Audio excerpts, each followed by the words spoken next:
Shalom dan selamat datang di YouTube channel GSJS Jakarta. Dan Anda sebentar lagi akan menyaksikan firman Tuhan yang akan memberkati hidup Anda. Jadi jangan lupa untuk like, share, dan jangan lupa untuk subscribe. Tuhan Yesus memberkati dan selamat menikmati firman Tuhan. Shalom. Shalom, perkenalkan nama saya Stefani Rahel. Saya diimpor dari Bali, datang ke Jakarta. Kemarin sampai di Bali, sampai di Jakarta. Hari ini, besok saya kembali lagi ke Bali, ada pelayanan lagi. Saya sangat bersyukur saya bisa ada di tempat ini. Inilah gereja yang saya ingin untuk belajar banyak dari gereja ini, saudara. Dari saya nyampe, semua yang hospitality yang membantu dan menjamu saya interogasi semua satu-satu. Gimana dulu awal pertama kali mulai, gimana di sini pengambilan keputusan, bagaimana? Wah, saya interogasi dan saya menemukan betapa luar biasanya pastor saudara di tempat ini, saudara. Pastor Andrew luar biasa sekali. Beliau adalah orang yang saya sangat look up to dan saya sangat respect. Di masa mudanya, di kemudaannya, kita seumuran, saudara. Gini-gini kita seumuran. Meskipun saya tahu saya kelihatan lebih muda, saudara. Saya kepengen kelihatan tua, saudara. Tapi belum berhasil. Tapi kita seumuran setelah menyelidiki dengan sangat banyak penyelidikan. Ternyata kita seumuran, saudara. Tapi saya benar-benar respect dan saya benar-benar melihat saudara punya pastor yang sangat luar biasa. Saya berdoa saudara tetap setia di gereja ini. Dan saudara semakin mengenal Tuhan dan mencintai Tuhan di GSJS ini. Amin. Terima kasih sudah mengundang saya. Dan hari ini saya mau bawakan sebuah pesan Tuhan yang Tuhan taruh dalam hati saya. Berjudul Calibrate Your Normal. Ini sudah khotbah keempat saya hari ini yang sama persis. Tapi setiap kesaksiannya, setiap khotbahnya saya berdoa berbicara dengan sangat kuat dalam hati saudara masing-masing. Kesaksiannya ada beda-beda dikit tergantung Tuhan alirkan saya kemana. Tapi hari ini Tuhan bicara sama saya untuk sampaikan ini. Calibrate your normal. Saudara, dalam hidup ini kita perlu seringkali mengkalibrasi lagi hidup kita. Karena seringkali kita ini manusia yang ngomong jujur kita gak bisa selamanya stabil. Kita gak bisa selamanya on terus. Saya pun meskipun saya seorang hamba Tuhan, saya seorang pastor, tapi gak bisa bohong, namanya hidup ada up and down. Gak bisa bohong, namanya hidup ada saat kita on fire, ada saatnya kita lagi lesu. Itu pentingnya untuk kita setiap saat mengkalibrasi ulang hidup kita. Saya mau ajak kita buka dulu dalam Amsal. Kitab Amsal pasal yang ke-11 ayat yang pertama tertulis seperti ini. Neraca serong adalah kekejian bagi Tuhan, tetapi ia berkenan akan batu timbangan yang tepat. Saudara, saat sebuah neraca ini serong, gak dikalibrasi. Kalau timbangan kan harus dikalibrasi ulang ya, saudara harus disetting ulang. Kalau enggak nanti bisa beratnya nambah setengah kilo, 1 kilo. Saudara mau nimbang apapun jadi ngawur di sana. Neraca yang serong, kata Tuhan, kata Amsal, adalah kekejian bagi Tuhan. Kalau hidup kita ini gak dikalibrasi, saudara, kita ini seringkali bisa dengan sangat mudah serong dan menyimpang dari jalan Tuhan. 1 Raja-Raja 11 ayat yang ke-9 berkata seperti ini. Sebab itu Tuhan menunjukkan murkanya kepada Salomo, sebab hatinya telah menyimpang daripada Tuhan Allah Israel, yang telah 2 kali menampakkan diri kepadanya. Saudara, firman Tuhan dengan jelas berkata bahwa Tuhan murka kepada Salomo. Bayangin ya saudara, Salomo orang yang udah 2 kali ketemu Tuhan, berhikmat luar biasa, toh menyimpang juga. Kita ini manusia gak bisa bohong saudara, mudah, sangat mudah untuk kita menyimpang. Kadang nyimpangnya cuma 1 derajat. Lama-lama makin jauh, udah jauh dari rencana Tuhan. Udah jauh dari standar firman Tuhan. Salomo aja bisa menyimpang. Kita perlu waspadai hati kita. Firman Tuhan berkata betapa liciknya hati. Hati kita ini sangat mudah untuk dibelokkan. Sangat mudah untuk menyimpang. Apalagi kalau seringkali kita hidup di dunia ini, ketemu sama orang circle yang gak cinta Tuhan. Oh, dia nipu orang gak apa-apa kok. Kayaknya aku juga gak apa-apa. Dan akhirnya itu jadi sebuah normal dalam hidup kita.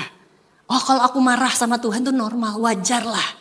Karena Tuhan lakukan ini dalam hidupku. Padahal hari ini saudara saya mau bilang, calibrate normal kita. Saya kasih contoh saudara. Satu waktu saya pergi ke tempat pembuangan akhir, tempat sampah. Saya pelayanan ke sana, saya bagi-bagi makanan di sana, saya kumpulin anak-anak yang tinggal di sana, saya kumpulin, kita bikin acara, kita main games, nyanyi-nyanyi lagu, cek-cek nyanyi-nyanyi lagu, dan kita ceritakan kebenaran firman Tuhan di sana. Begitu masuk aja saudara, waduh baunya luar biasa. Setelah saya masuk, baunya luar biasa, saya pakai masker, saya tutupin. Wah, kalau bisa sebisa mungkin jangan sampai baunya masuk, nggak bisa saudara. Baunya luar biasa. Kita happy-happy di sana, saya sharingkan firman Tuhan dan sebagainya. Saya tanya sama salah satu penjaga di sana, Pak, ini anak-anak tinggal di mana? Dan mereka jawab, ini mereka tinggal di sini, di gubuk sini, di tengah-tengah sampah semuanya. Dan dari itu saya bilang, Pak, apa mereka nggak kebauan? Makan di sini, mandi pakai air yang bekas aliran air dari sampah. Kok bisa? Dan bapak ini bilang kita udah biasa bu di sini. Ini normal, ini wajar buat kita. Saudara, buat kita yang kita orang waras, kita tahu itu nggak wajar, itu nggak normal, betul? Dan mereka hidup di sana. Saya bagikan roti, dan mereka buka roti itu. Saat mereka buka, tiba-tiba semua lalat ngerubungin rotinya saudara. Saya lihat itu yang namanya roti topping lalat. Kalau di kota kita roti topping meshes. Ini roti topping lalat. Pakai lalat semuanya. Saya sampai ngeliatin, aduh Tuhan Yesus. Dan mereka cuma usir, husus. Mereka makan. Sewaktu-waktu mereka makan, mereka mengeluarkan sesuatu. Saya pikir ngeluarin biji, saudara, mana ada roti ada bijinya. Saya pikir apakah keselip biji, keselip apa. Mereka keluarin lalat saudara. Kemakan lalatnya mereka itu, lalat dikeluarin. Buat mereka itu hal yang biasa. Sampai mereka di tengah hidup di sampah seperti itu, ada yang banyak yang kena eksim, hampir semuanya kena eksim. Sakit kulit lah, karena mereka hidup di tengah sampah. Saudara, seringkali kita juga kayak gitu saudara. Saat kita hidup di tengah kepahitan, kemarahan, kita pikir kita hidup normal.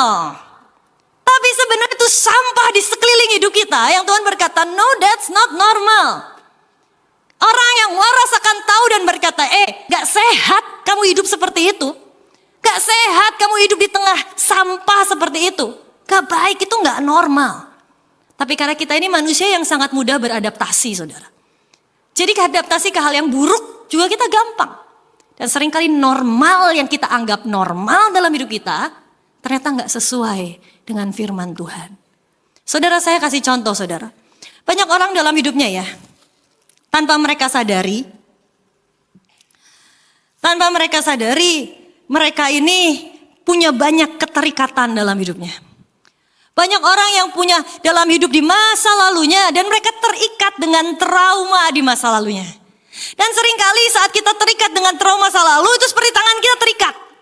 Dan kita bilang kayak gak apa-apa kok, aku masih bisa minum, aku masih bisa baca Alkitab, aku masih bisa dadah-dadah, aku masih bisa nulis kok, gak apa-apa. Tapi ini gak wajar, ini gak normal saudara. Untuk hidup dengan keterikatan trauma masa lalu itu gak normal.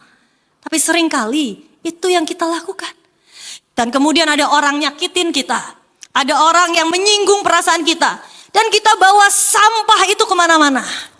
Kita pergi kemana-mana bawa sampah. Saya bawa ini dari kamar hotel ke mall sini aja dilihatin orang saudara. Bawa sampah kemana-mana. Tapi secara tidak sadar, seringkali hidup kita kayak gitu.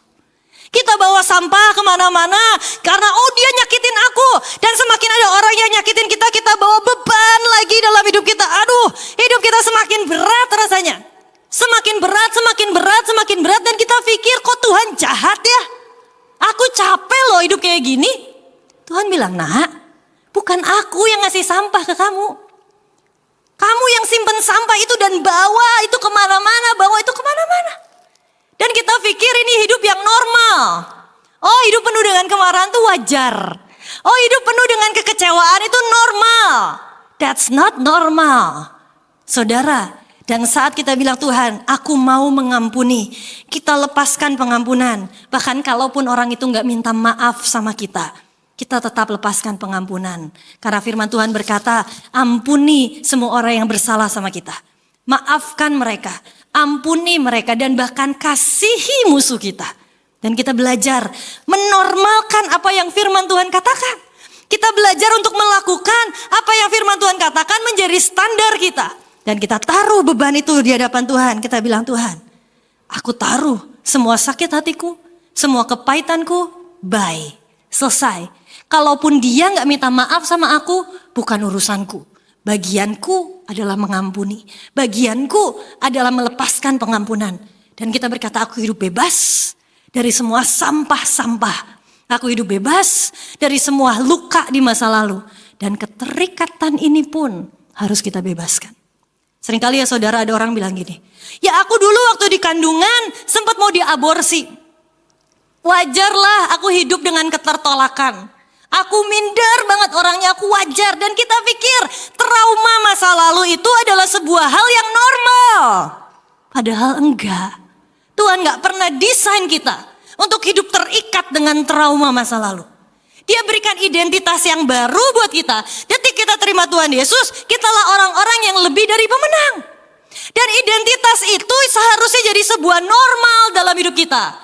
Kita bukan orang yang mau terikat lagi dengan semua trauma, dengan semua masa lalu. Saya cuma mau bilang saudara, masa depanmu lebih berharga daripada masa lalumu. Masa depanmu itu lebih penting daripada masa lalumu. Jangan hidup terjebak di masa lalu. Banyak orang hidup terjebak di masa lalu. Banyak orang gak bisa move on dari masa lalu. Padahal Tuhan punya masa depan yang begitu indah dan penuh harapan di depan sana. Jangan hidup terjebak di masa lalu. Dan kemudian kita akan berkata, Tuhan, lepaskan aku dari semua trauma, dari semua keterikatan ini. Aku mau lepas Tuhan, aku mau bebas. Aku mau lepas Tuhan, aku letakkan di hadapan-Mu. Selesai semua keterikatanku, semua traumaku, bye. Dan kita hidup bebas. Kita hidup dengan sangat bebas dan hidup dengan berkemenangan. Itulah normal yang Tuhan mau dalam hidup kita. Tapi banyak orang menormalisasikan yang namanya kepahitan. Banyak orang menormalisasikan, ya kan dia memang jahat sama aku. Wajarlah buat aku ngebales, wajarlah buat aku sebel, buat aku membenci dia. Wajar, gak wajar. Karena proses akan tetap ada. Tapi kita sebagai anak Tuhan, kita gak hidup berdasarkan apa yang dunia katakan. Kita gak hidup berdasarkan standar dunia. Kita hidup berdasarkan firman Tuhan. Gimana caranya untuk kita bisa mengkalibrasi ulang hidup kita, normal kita. Yang pertama saudara, penuhi hidup kita dengan firman Tuhan. Saudara, kita perlu hidup penuh dengan firman Tuhan. Banyak orang menjadikan standar hidupnya adalah apa kata pandangan dunia. Oh, kata dunia, hidup itu harus mencari uang sampai kita kaya raya.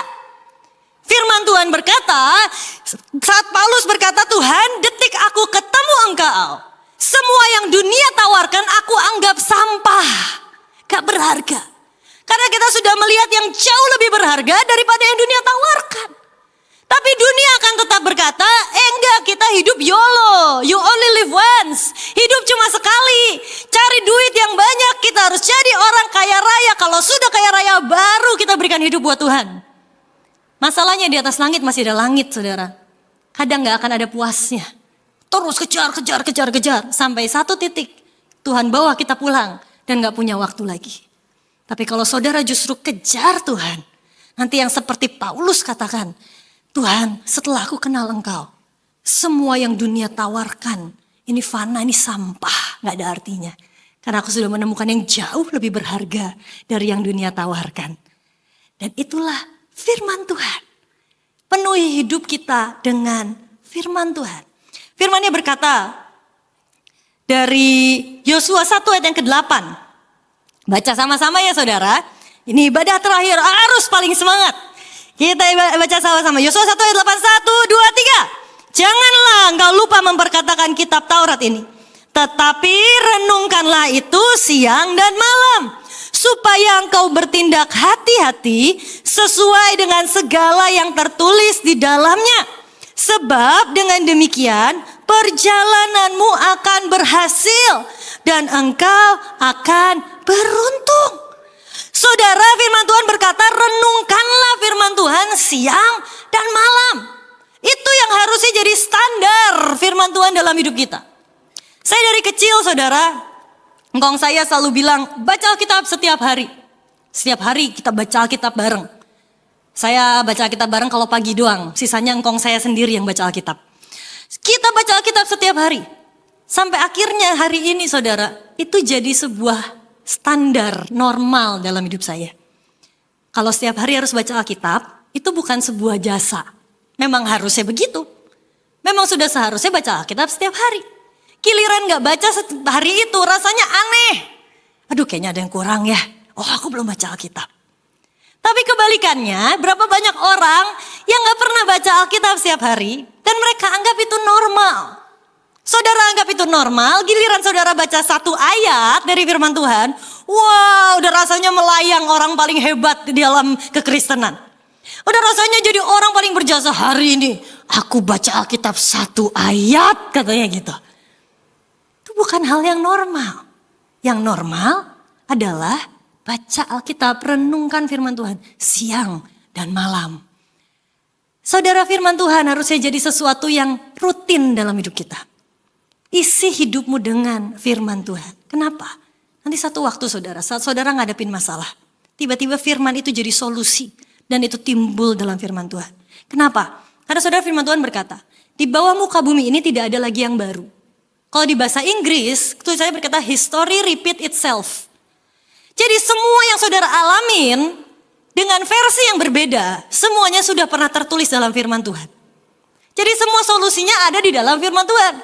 Makanya saudara kalau perhatikan saudara, waktu Musa lahir, semua anak dibabat habis semuanya, dibunuh semuanya. Dan itu terulang lagi, pola yang sama terulang lagi di zaman Yesus. Kenapa? Karena firman Tuhan sudah tulis, history will repeat itself. Polanya itu seringkali sama. Saat hari itu Abraham mempersembahkan Ishak, pola yang sama yang dipakai Tuhan, dia pakai Bapa saat Yesus mati di atas kayu salib. History repeat itself. Semua jawaban dari persoalan yang kita butuhkan, semuanya ada dalam firman Tuhan, saudara. Semuanya ada dalam Alkitab yang kita baca. Makanya dibaca, jangan dianggurin doang. Dibaca setiap hari, dengarkan firman Tuhan, dengarkan khotbah, isi hidupmu dengan firman Tuhan. Saya kasih contoh, saudara. Saya di Bali, ini saya bukan hanya pelayanan di sosial media, saudara. Mungkin saudara pernah lihat muka saya di sosial media. Banyak orang lebih familiar dengan muka saya daripada dengan nama saya. Saya kalau pergi ke supermarket, pernah di Bali pergi ke supermarket, disapa sama satpamnya. Bu, ibu yang dari TikTok ya? Oh ya, saya udah berbunga-bunga saudara. Oh, ada yang kenal saya, artis nih. Oh, ada yang kenal saya. Yang dari TikTok ya? Oh ya. Ibu Wulan ya, katanya gitu. Saya juga kayak, Wulan siapa? Ya udah saya yain aja lah. Ya, Ibu Wulan, saya bilang gitu. Tapi siapa? Saya mau belanja, saya bilang gitu. Saya belanja lagi, saudara. Tapi seringkali, saudara, kita ini kok seringkali itu template kata-kata khotbah saya, saudara. Maaf, salah kata, salah template. Tapi saudara, saya di Bali, saya ada pelayanan. Saya melayani di sebuah gereja internasional di Bali, gereja bule di Bali. Tapi juga namanya NTB, New Tribe Bali. Tapi juga saya memulai sebuah persekutuan. Saya memulai sebuah persekutuan dan saya memulai sebuah sekolah. Sekolah buat nolong orang-orang yang miskin, orang-orang yang membutuhkan. Satu waktu bapak yang sewa gedung ini, yang saya sewa gedung ini ke dia bilang bahwa, Bu, sewanya tidak bisa diperpanjang lagi. Tahun depan ibu harus pindah. Karena gedung ini mau saya jual. Jadi ibu gak bisa sewa lagi di sini. Waduh, saya berusaha bujukin. Pak, tolonglah. Kita mau sewa lagi, kasihan anak-anak sekolah itu dari daerah sana. Kalau mereka harus pindah jauh gak punya transport. Sekolah aja gak punya uang. Apalagi suruh pakai transport. Aduh gak bisa Pak. Gak bisa Bu, saya mau jual. Ya sudah. Kami berdoa. Dan seperti yang kita ketahui, kalau kita berdoa lagi ada masalah, kan lebih kusyuk ya. Lebih serius. Waduh, kalau doa diberkati sih, thank you Tuhan, I love you, bye-bye gitu. Tapi kalau lagi ada masalah, waduh, air ingus jadi air mata jadi air ingus, kecampur aduk semuanya. Kami nangis, kami bilang Tuhan, kami pindah kemana, masa kami ngemper, gak mungkin juga, engkau gak akan menelantarkan, tapi kemana? Waduh, nangis, doa, tiba-tiba ada rasa di hati Tuhan bicara. berhenti berdoa untuk gedung. Waduh, saya tangking saudara. Semua suara dari iblis pergi dalam nama Tuhan Yesus. Muncul lagi suaranya. Berhenti berdoa untuk gedung. Aku sudah dengar kata Tuhan gitu. Mungkin itu dan hari itu saudara salah satu lagu yang saya cintai begitu rupa. Yesus mendengar lebih dari yang kudoakan. Saya bangga banget saudara hari ini berdiri di GSJS. Di pencipta lagu Yesus mendengar lebih dari yang kudoakan. Keren kan saudara. Itu lagu yang saya nyanyiin dulu hampir setiap hari. Waduh, Yesus mendengar lebih dari yang kudoakan. Yesus Tuhan bilang, udah berhenti doa buat gedung. Suami saya bilang, sayang Tuhan ngomong lagi. Apa? Saya gak terlalu peka saudara. Jadi kalau Tuhan ngomong rasanya dari hati aja. Tuhan bilang suruh renovasi ruang doa. Waduh, pikiran saya jalan. Saya bilang, janganlah. Kita kan mau pindah. Ngapain kita renovasi ruang doa mahal? Nanti ditinggalin semuanya. Gak usah. Suami saya bilang, tapi Tuhan minta sayang. Tuhan minta untuk kita renovasi ruang doa. Kira saya bilang, ya udah, kalau Tuhan yang minta, jalan. Dan hari itu Tuhan ngomong lagi, tetap kerjakan bagianmu. Bagi makanan dan pergi ke Karangasem desa yang jauh yang miskin. Ajarin mereka pelajaran-pelajaran. Ajarin mereka pendidikan. Saya buat pasar murah dan sebagainya. Pengurus yayasan, semua pengurus persekutuan bilang, Pastor, kita ini butuh uang buat pindah sewa. Ini uang kita cuma segini di persekutuan di rekening. Masa dihabisin buat renovasi dan buat bantu orang? Saya bilang kita lakukan yang jadi bagian kita. Tuhan akan turun tangan. Kita kerjakan. Singkat cerita berapa bulan kemudian. Datang orang dari Jakarta saudara. Dari Jakarta kota tercinta saudara ini. Datang dari Jakarta. Tiba-tiba dia bilang aku mau ketemu sama pemilik gedungnya. Oh ya silakan. Singkat cerita dia belikan gedungnya saudara untuk kita bisa pakai. Dan sampai hari ini kita bebas pakai. Gak perlu sewa-sewa lagi. Dan tiba-tiba muncul ayat firman Tuhan yang berkata saat kita berbelas kasihan kepada orang miskin, kita sedang memiutangi Tuhan. Ini salah satu tips saudara. Kalau saudara lagi ada masalah, saudara gak bisa ngerjain, kekuatan saudara udah gak sanggup menyelesaikan. Miutangi Tuhan. Gimana caranya? Tolong orang-orang yang ada di sekitar saudara. Tolong orang-orang yang membutuhkan. Saat kita tolong mereka, firman Tuhan jelas berkata, kita sedang memiutangi Tuhan. Saya kerjakan. Tahu-tahu Tuhan kasih gedungnya. Saudara, ajaib Tuhan kita. Semua yang dikatakan dalam firman Tuhan, itu ya dan amin. Tidak ada yang bohong, tidak ada yang tidak tergenapi dalam firman Tuhan. Makanya baca Alkitab. Makanya baca Alkitab, belajar firman Tuhan, maka kita akan hidup dengan standar yang firman Tuhan ini katakan. Tapi yang kedua saudara, setelah saudara penuhi hidup saudara dengan firman Tuhan, yang kedua adalah kelilingi hidup kita dengan orang-orang yang mencintai Tuhan. Kalau ada komsel di tempat ini, join saudara. Kalau ada orang-orang yang bisa support saudara dari orang-orang yang mencintai Tuhan, kelilingi hidupmu dengan orang-orang yang mencintai Tuhan. Kenapa? Saya kasih contoh saudara. Saya punya peragaan. Saya taruh dulu. Saya punya korek api. Nyala. Saya bukan lagi mau sulap. Saya mau nyalain korek api. Nah, ini tuh kayak hidup kita. Saat hidup kita ini berapi-api dengan Tuhan. Dan kita nyalain korek ini. Set, nyala. Hidup kita nih. Kita lagi on fire. Begitu nyanyi Yesus mendengar lebih dari yang kudoakan. Yes, on fire. Nyanyi lagu tadi apa? Muji-muji Tuhan, memuji Tuhan. Itu yang ku bisa kulakukan. Apa? Memujimu, menyembahmu. Saya suka banget lagu itu tapi saya gak hafal-hafal saudara. Karena kalau kita bilang, mari nyanyikan lagu memuji Tuhan. Banyak saudara. Semua lagu, mari kita lakukan menyembah Tuhan. Waduh banyak. Ada aku menyembahmu, semuanya tentang menyembah Tuhan. Jadi saya gak hafal depannya, saya hafal belakangnya. Itu yang ku bisa, itu yang ku lakukan. Wah kita berapi-api dengan Tuhan. Wah Tuhan, memberikan hidupku bagi kemuliaan-Mu. Yes, kita lagi berapi-api sama Tuhan. Tapi ada kalanya saat hidup kita ini ngadepin masalah. Di gereja sih wah yes Tuhan. Tapi begitu ada masalah, kita ini kayak kerendam air korek ini. Plung. Masuk ke dalam air. Kalau koreknya mahal bisa nyala saudara. Saya beli korek yang murah.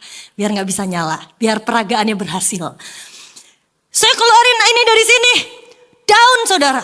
Ada masalah di keluarga. Ada masalah di pekerjaan. Dan itu bikin kita down. Itu bikin kita stres. Itu bikin kita bahkan mau doa juga rasanya gak bisa. Dan apa yang terjadi? Sama seperti korek ini. Gak bisa nyala. Gak bisa nyala. Mencoba berkali-kali nyala. Gak bisa nyala. Karena gak bisa bohong. Hati kita lagi capek. Hati kita lagi letih. Dan saat kita pernah gak sih ngalamin saat kita mau doa aja rasanya gak bisa. Aku tuh pengen doa. Tapi gak bisa. Dan itu seperti korek ini. Yang udah kecelup air. Karena masalah bertubi-tubi datang. Dan kita gak bisa nyala. Padahal firman Tuhan berkata hendaklah rohmu menyala-nyala dan layanilah Tuhan.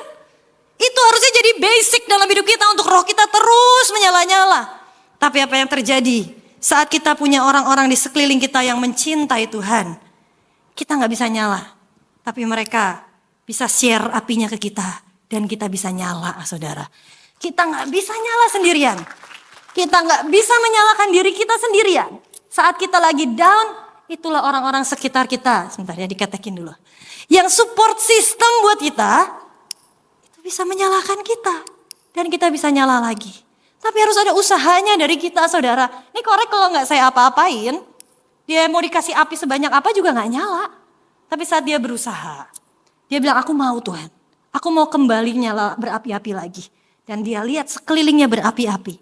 Itu yang akan membakar dia untuk menyala lagi bersama dengan Tuhan. Itulah pentingnya komunitas saudara. Itulah pentingnya orang-orang yang ada di sekeliling kita. Saudara kalau saya lihat hidup saya ya saudara. Mama saya meninggal waktu saya umur 10 tahun. Papa saya masuk penjara. Kadang saya ada orang tanya kok bisa sih kuat sih? Saya gak ngerasa itu hal yang hebat jujur aja. Bukan karena saya sombong. Saya benar-benar gak ngerasa itu hal yang hebat. Kenapa?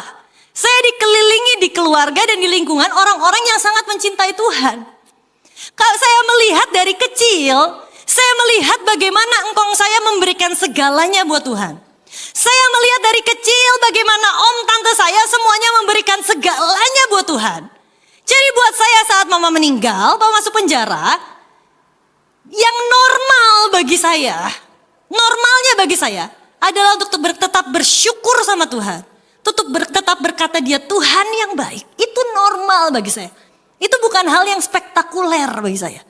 Saya lihat gimana tante saya kehilangan anaknya. Masih bayi baru berapa minggu lahir, meninggal. Dia angkat di tengah pemakaman, dia angkat di hadapan Tuhan dan dia bilang, takkan pernah ku bawa selain yang terbaik. Diangkat dan dia bilang, Tuhan thank you. Buat anak yang kau percayakan meskipun cuma sekian minggu. I love you, thank you engkau tetap Tuhan yang baik. Saya lihat gimana engkong saya kecelakaan. Otaknya geser miring, pendarahan. Di titik engkong saya setengah sadar. Tidak ada satupun keluhan yang keluar dari mulutnya. Yang dia katakan cuma Tuhan Yesus baik. Haleluya, terima kasih Tuhan, terima kasih Tuhan.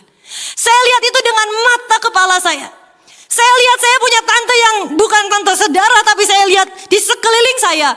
Rumahnya kebakaran. Anaknya yang bungsu meninggal di tempat. Gosong kebakar sampai diangkat pakai krek. Karena gak bisa lagi diangkat, itu kaku semua badannya. Ditaruh di peti mati, petinya udah gak bisa lurus. Saudara, petinya kotak karena duduk bersila. Gosong kebakar, udah gak bisa dilurusin lagi. Di titik itu justru dia berkata, inilah momen Tuhan berikan aku kesempatan untuk menginjil. Di tengah kebaktian penghiburan. Semua orang rekan-rekan kerjanya pada datang yang gak beragama Kristen. Di situ dia injili, dia bilang meskipun anakku meninggal, aku tahu dia Tuhan yang baik. Karena anakku masuk ke dalam kerajaan surga. Saudara, itu yang saya lihat sehari-hari saya. Waktu mama saya meninggal, papa saya masuk penjara. Buat saya itu hal yang, ini kesempatan untuk aku berespon dengan benar. Ini kesempatan untuk aku semakin mencintai Tuhan. Itu normal bagi saya. Meskipun berat, saya tetap nangis, saya tetap hancur. Tapi gak bisa bohong. Komunitas, lingkungan yang mencintai Tuhan akan membangun sebuah normal yang baru dalam hidupmu. Dan hari itu saudara saat mama saya meninggal, Waktu itu saya belum tahu kalau mama saya meninggal. Om tante datang ke rumah. Besok hari itu tuh persis, jadi kemarinnya kecelakaan, hari itu persis adalah hari ulang tahun mama saya.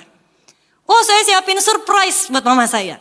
Om tante datang, wah saya semangat, saya bilang pasti mau ngerayain ulang tahun mama. Ayo kita ke rumah sakit, kita rayain ulang tahun mama. Wah saya lari ke kamar, saya ambil kado yang buat mama saya hari itu umur 10 tahun saudara.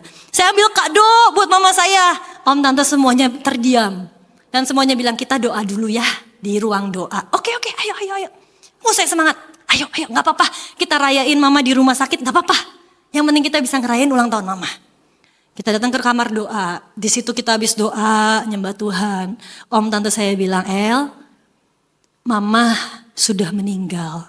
Kemarin kecelakaan, mobilnya ngantem truk, kepalanya pecah. Dan mama meninggal dunia seketika di tempat. Saya pandangi hadiah yang saya mau kasih ke mama saya. Saya cuma bilang, Tuhan, bahkan aku gak punya kesempatan terakhir untuk memberikan hadiah ini ke mama saya. Saya naik ke mobil, kita perjalanan ke rumah duka. Di perjalanan ke rumah duka saya duduk di paling belakang. Saya cuma bisikkan ke surga. Saya bilang, Tuhan, thank you. I still love you. Aku tetap mencintai Engkau. Sampai rumah duka, saya lihat mama saya ada di dalam peti mati. Mama saya gak bisa diformalin saking udah hancurnya, itu jahitan muka di mana-mana. Jadi itu darah netes sampai keluar peti, saudara. Dan hari itu saya cuma pegang petinya, saya taruh hadiah yang saya mau kasih ke mama saya. Saya pegang petinya dan saya nyanyi, semua baik, apa yang telah kau perbuat di dalam hidupku. Saya cuma bilang, kau Tuhan yang baik, selamat jalan mama. Tuhan yang memberi, Tuhan yang mengambil, terpujilah nama Tuhan. Dan hari itu saudara, itu adalah hari yang paling mengerikan. Tapi juga saya bersyukur, saya berespon dengan benar. Gak lama setelah itu papa masuk ke dalam penjara. Papa saya di penjara 10 tahun kurang 3 bulan. Jadi waktu saya umur 20 tahun papa saya baru bebas dari dalam penjara. Tapi saudara, saya tetap bersyukur. Dan itulah yang harusnya orang Kristen kita, anak Tuhan, jadi normal buat kita. Karena kita tahu dia Tuhan yang tahu yang terbaik. Lebih daripada yang kita tahu. Tapi seringkali normal kita berubah. Seiring berjalannya waktu kita marah sama Tuhan. Kita kecewa dengan Tuhan. Normal kita berubah. Saya aja hamba Tuhan, saudara, saya juga marah kok sama Tuhan. Saya cerita saudara, tahun lalu saya mau beli rumah di Bali. Saya mau beli rumah di Bali dan tiba-tiba Tuhan bicara sama saya dan suami saya. Boleh gak kalau kalian gak jadi beli rumah? Oh ya jangan Tuhan, udah deal kemarin harganya sekian, udah oke kok semuanya, kok pembayaran semua udah oke. Dan tiba-tiba Tuhan bilang, boleh gak kalau uang yang buat bayar rumah itu kalian persembahin ke Tuhan. Waduh saudara, berat buat saya, berat. Saya jujur, saya seorang hamba Tuhan tapi saya masih suka uang, gak bisa bohong saudara. Saya masih suka uang, saya masih butuh uang. Saya gak bisa bohong, kadang-kadang buat saya ya, saya hamba Tuhan, saya apa adanya. Gak bisa bohong, kita masih butuh uang kok. Dan hari itu saya bilang, Tuhan gak mau, aku masih butuh uangnya, aku mau punya rumah. Tuhan tolonglah, kalau minta sesuatu ya jangan gini-gini amat atau saya orang Bandung saudara. Dan kemudian hari itu Tuhan bilang, kalau boleh persembahin ke aku. Akhirnya singkat cerita kami berdua sepakat untuk mempersembahkan uang itu kepada Tuhan. Dan tanpa saya sadari ada sebuah harapan di pikiran saya, gak apa-apa persembahin, nanti Tuhan akan kembalikan lebih lagi kok. Wah santai. Tuhan akan kembalikan lebih lagi. Tapi masih pas ngeletakin nangis saudara. Bukan karena hadirat Tuhan. Nangis karena sedih dada uang gitu. Saya bukan nangis karena hadirat Tuhan. Orang lihat kayak dijamah Tuhan. Bukan. Saya nangis uangnya pergi dadah. Saya gak jadi beli rumah. Tapi hari itu saudara saya berharap Tuhan akan kembalikan. Oh saya bilang, waduh Tuhan. Saya akan tunggu cerita yang ajaib. Untuk saya bisa bersaksi. Masa hamba Tuhan meletakkan korban Tuhan gak kembalikan. Nanti ini akan jadi cerita kesaksian khotbah yang ajaib buat semua orang. Saya tunggu sebulan, 2 bulan, 3 bulan. Gak ada apa-apa saudara. Gak ada tuh uang kembali. Sejumlah yang saya letakkan aja gak ada. Aduh saya bilang Tuhan, ya udahlah. Tuhan tahu yang terbaik. Saya bungkus dengan kata-kata yang indah saudara. Tapi sampai satu titik saya sadar. Saya marah sama Tuhan. Gak bisa bohong, saya marah sama Tuhan. Saya bilang sama suami saya, sayang, jujur, setelah sekian bulan kita letakin uang kita di hadapan Tuhan, gak bisa bohong. Aku harus jujur dengan hatiku, aku marah sama Tuhan. Tapi aku gak berani. Aku gak berani marah sama Tuhan, jadi aku marah sama kamu aja ya. Saya bilang gitu. Wah, suami saya jadi samsak tinju saya, saudara. Saya marah-marah sama suami, kamu sih dapat dari Tuhan kayak gini. Jangan-jangan kamu salah lagi. Wah, saya marah sama suami saya. Tapi sampai satu titik suami saya bilang, sayang, kamu gak normal. Katanya gitu. Wah, saya tertemplak. Kamu gak waras. Sejak kapan kita mempertanyakan Tuhan? Sejak kapan kita meragukan Tuhan? Dan sejak kapan kita percaya pada keadaan lebih pada percaya pada firman Tuhan? Semuanya dari Tuhan. Kalau Tuhan mau minta, itu haknya Tuhan. Kalau Tuhan gak kembalikan, itu pun haknya Tuhan. Dan suami saya bilang, kalau Tuhan gak mau kita punya rumah sampai akhir hidup kita, toh itu juga haknya Tuhan. Kita hanya bisa mengucap syukur dan percaya rancangannya adalah yang terbaik. Wah, saya tertemplak, saudara. Saya bilang, ya benar. Saya pikir saya marah itu normal. Karena saya seakan merasa berhak nagih Tuhan. Tapi saudara, hari itu saya sadar, that's not the normal. Itu bukan normal. Kita harusnya percaya sama Tuhan, bahkan saat keadaan tidak enak. Seharusnya kita tetap percaya dan bergantung penuh sama Tuhan. Bahkan saat keadaan seakan-akan tidak berpihak sama kita. Hari itu saya bertobat. Saya bilang, Tuhan sorry aku minta ampun. Apa yang sudah aku letakkan. Kalau engkau mau kembalikan itu hakmu. Tapi kalau engkau kembalikan dengan cara yang lain. Mungkin dengan pelayanan. Mungkin dengan yang lain. Itu hakmu Tuhan. Aku gak berhak menentukan. Hari itu saya berkata, Tuhan sorry, ampun, aku minta ampun. Tapi aku mau belajar percaya lagi sama hatimu. Aku mau belajar percaya lagi sama rencanamu. Dan tidak mempertanyakan engkau. Seringkali kita ini mempertanyakan Tuhan, saudara. Saudara, saya mau cerita. Saya punya engkong, namanya Pak Yusak. Dan engkong saya ini saya melihat bagaimana hidupnya ini luar biasa. Bukan dengan khotbahnya. Saya terberkati lewat khotbahnya. Tapi saya lebih terberkati lewat kehidupan sehari-hari yang saya lihat dengan mata kepala saya. Saya lihat bagaimana hidupnya gak ada apapun yang dia pegangi erat di tangannya. Gak ada. Anaknya satu persatu lahir. Anak yang kedua lahir tanpa empedu. Dan hari itu engkong saya bilang, Tuhan, kalau engkau mau bawa pulang anak ini silahkan. Dengan entengnya engkong bilang, engkau yang memberi, engkau yang mengambil, terpujilah nama Tuhan. Gak dipegangin. Dan hari itu dokter bilang udah gak bisa diselamatin, lahir tanpa empedu. Dan hari itu tiba-tiba engkong dengar suara Tuhan bilang, besok jam 9 pagi aku akan berbuat sesuatu. Saya lupa persis jamnya, kalau gak salah jam 9. Dan hari itu sampai dokter bilang, semua kosongin jadwal saya. Besok saya gak mau ambil operasi, gak mau ambil tindakan. Jam 9 saya harus ada di tempat ini. Jam 9 kurang 10 menit. Dokternya udah nungguin bayi itu, saudara. Apa nih yang terjadi nih? Dokternya nanya ke saya, Pak, belum terjadi apa-apa, Pak. Engkong saya lihat jam, belum jam 9. Saya juga, terus dokternya tanya, emang bakal terjadi apa, Pak? Gak tahu. Mungkin mati, mungkin hidup. Gak tahu. Terserah Tuhan. Dan hari itu ditungguin lagi kurang 5 menit. Belum terjadi apa-apa, Pak. Sabar, tunggu jam 9, kata engkong saya. Tuhan bilang jam 9. Teng jam 9, saudara. Tiba-tiba bayinya ini, maaf kata, mengeluarkan kotoran, saudara. Prot semuanya sampai baju dokternya semuanya kena kotoran bayi ini. Dan dokter ini bilang, pasti udah ada empedunya, karena sudah bisa mengeluarkan kotoran. Dicek, saudara, muncul empedunya, saudara. Tapi hari itu, dengar cerita, saya belum lahir. Karena om aja baru lahir, apalagi saya belum lahir. Dan hari itu saudara saya dengar cerita, saya coba bilang, Tuhan, engkong adalah orang yang gak pernah pegangi apapun dalam hidupnya. Keluarga, harta, semua dia lepaskan buat Tuhan. Tapi justru itulah normal yang harusnya kita lakukan pada Tuhan. Bukankah firman Tuhan berkata, hidup ini adalah persembahan yang hidup di hadapan Tuhan. Saya masih ingat satu waktu, engkong saya ini, papa saya kan di dalam penjara. Engkong saya ini kerinduan terbesarnya adalah melihat papa saya keluar dari penjara. Dan hari itu engkong berkali-kali ngeluarin uang buat papa saya keluar dari penjara. Ditipu terus. Katanya bisa bebas. Uangnya keluar, habis, hilang. Ditipu terus. Sampai satu waktu papa saya bilang, Pak, ini beneran, Pak. Aku minggu depan akan keluar dari penjara, Pak. Aku butuh uang, Pak. Akhirnya sama engkong saya dikeluarin uang. Pokoknya ada seberapa rekening, keluarin semuanya, habisin semuanya. Pernah sampai satu waktu kita tuh benar-benar gak bisa bayar listrik saudara hari itu. Karena uangnya semua dikasih buat papa saya. Sadar hari itu saudara, engkong saya berharap papa saya minggu depan keluar dari penjara. Sehari sebelum papa saya keluar dari penjara, wah emak saya ini udah beresin kamar semuanya yang wah dirapihin, semuanya dimasakin yang enak. Wah semuanya ada babi kecap, ada ketang lapis, wah semua yang enak dimasakin buat papa saya. Besok paginya telepon, Nang gimana? Bisa bebas hari ini? Aman Pak, jam segini aku bebas. Oke, puji Tuhan, kita sudah siapkan semua yang enak di rumah. Tiba-tiba sejam sebelum bebas, papa saya telepon ke engkong saya.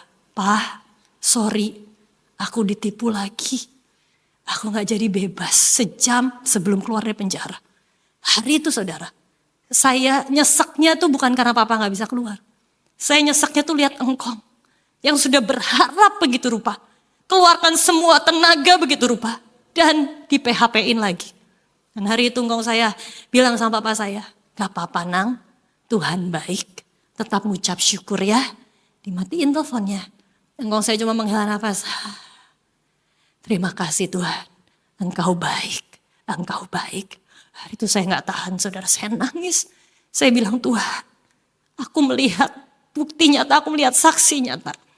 Gimana seorang yang hidupnya berkenan di hadapan Tuhan. Menjadikan apapun dalam hidupnya. Tidak pernah digenggam begitu erat. Dan dia bersyukur untuk apapun yang terjadi dalam hidupnya. Saudara, bisakah ini jadi sebuah new normal dalam hidupmu? Sebuah standar dalam hidupmu seperti Paulus berkata hidup adalah untuk Kristus dan mati adalah sebuah keuntungan. Jangan pegangi apapun dalam hidupmu. Harta, keluarga, pekerjaan, whatever. Biarkan Tuhan beracara. Kalau Tuhan minta, let go. Karena dia lebih tahu yang terbaik.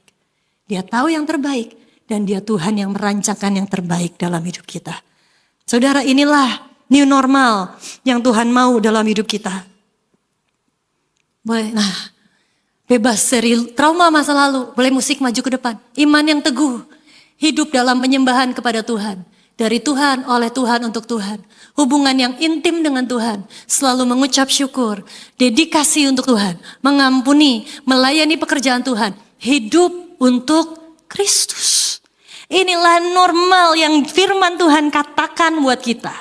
Jangan biarkan dunia menggoncang dan membuat engkau berkata, gak usah hidup buat Tuhan. Dan itu jadi normal dalam hidupku. No. Yang normal adalah, standarnya adalah firman Tuhan. Mari tetap percaya dan tidak mempertanyakan Tuhan. Mari tetap berkata dia Tuhan yang baik. Sekalipun keadaan sangat menyakitkan. Gak peduli. Dia tetap Tuhan yang baik. Boleh lagu tadi memujimu lagi tapi rendahin dikit yang kebaktian kemarin. Kemarin lagi. Yang tadi tinggi banget saya kecekek nyanyinya. Memujimu. Tadi di A katanya. Saya turunin. Saudara, tapi hari ini mari dedikasikan hidup kita buat Tuhan. Jadikan ini sebuah standar dalam hidup kita. Untuk memberikan semuanya kepada Tuhan. Untuk tetap mengucap syukur bahkan di saat yang paling terendah dalam hidup kita. Jangan pertanyakan Tuhan. Buat saya yang normal adalah saat saya bisa meletakkan korban di hadapan Tuhan. Itu sebuah kehormatan. Saat mama saya meninggal, papa saya masuk penjara. Sebuah kehormatan bagi saya untuk tetap berkata engkau baik. Sebuah kehormatan bagi saya untuk tetap berkata dia Tuhan yang hebat. Dia Tuhan yang baik, dia Tuhan yang mencintaiku dan aku selamanya mencintai dia. Meletakkan korban bukan jadi sebuah beban, tapi jadi sebuah kehormatan. Saudara, mari hidup dengan standar firman Tuhan. Sampai saat nanti kelak kita berjumpa dengan Tuhan di surga, nanti firman Tuhan berkata, Paulus berkata, aku melihat engkau hanya dengan samar-samar, tapi nanti kelak aku akan melihat engkau dengan jelas. Setiap binar matamu aku lihat, setiap helai rambutmu aku akan lihat. Dan itulah kekasih yang kita sangat cintai. Itulah kekasih yang saya sangat cintai. Saya belum pernah melihat Tuhan, saya belum pernah ketemu Tuhan secara face to face. Tapi saya bisa bilang, dia lebih nyata bahkan dari baju yang saya pakai hari ini. Dia bahkan lebih nyata dari suara yang saudara dengar hari ini. Saya cuma mau bilang hari ini, biarkan jadi sebuah standar baru dalam hidupmu. Untuk tetap percaya kepada Tuhan apapun yang terjadi dalam hidupmu. Untuk tetap berkata dia Tuhan yang baik dan tidak mempertanyakan kasih setianya dalam hidupmu. Tidak mempertanyakan sayangnya buat setiap kita. Kalaupun kita harus kehilangan orang yang paling kita cintai, jadikan itu sebuah korban. Karena respon kita yang berkata engkau baik Tuhan, engkau baik. Saat kita harus ditipu sama orang yang mungkin itu uang kita satu-satunya, bisakah engkau tetap berkata dia Tuhan yang baik, dia Tuhan yang baik. Saat engkau harus kehilangan harapan akan sesuatu yang sangat engkau harapkan begitu rupa, bisakah engkau tetap berkata dia Tuhan yang baik. Menyembahmu, memberikan hidupku bagi kemuliaan, melakukan semua firman-Mu. Itu yang ku bisa. itu yang ku Dengan apakah bisa balas kasih-Mu Tuhan? itu Yang kami bisa lakukan, kami mau menyenangkan hati-Mu Bapa. Melihat Engkau tersenyum, itu segalanya bagi hamba. Melakukan setiap firman-Mu, itu yang ku bisa, itu yang ku lakukan. Memuji-Mu Tuhan, memuji-Mu bahkan saat keadaan buruk, menyembah-Mu bahkan saat keadaan buruk. Dan kami mau berikan hidup kami semua firman-Mu. Itu yang ku bisa, itu yang ku lakukan. Mari bangkit berdiri sama-sama saudara hari ini. Memuji-Mu, menyembah-Mu.